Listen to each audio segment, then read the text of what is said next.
আসসালামু আলাইকুম এভরিওয়ান। আশা করি সকলেই ভালো আছেন। This is my first blog. আজকে আমি আপনাদের দেখাবো কিভাবে খুব সহজে অল্প উপকরণে আপনারা বাসায় বিরিয়ানি রান্না করতে পারবেন। চলুন আজকের রান্নাটি শুরু করা যাক। কড়াইতে প্রথমে আমি দিয়ে দিয়েছি সামান্য পরিমাণ তেল। এরপর আমি দিচ্ছি তেজপাতা আর দারচিনি।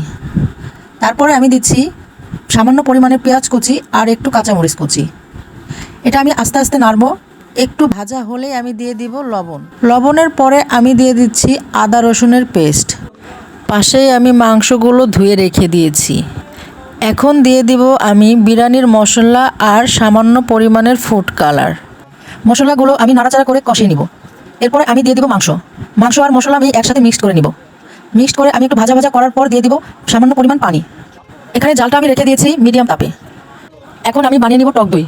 টক দইয়ের জন্য আমি নিয়েছি এখানে লিকুইড দুধ আর সামান্য পরিমাণে লেবুর রস, আর দিয়ে দিয়েছি সামান্য পরিমাণের চিনি। দইটি মাংসের পাশে রেখে দিচ্ছি। আমার মাংস কষানো হয়ে গেলেই আমি দিয়ে দিব টক দই। এখন আমি বানানো টক দইটি মাংসর মধ্যে দিয়ে দিব।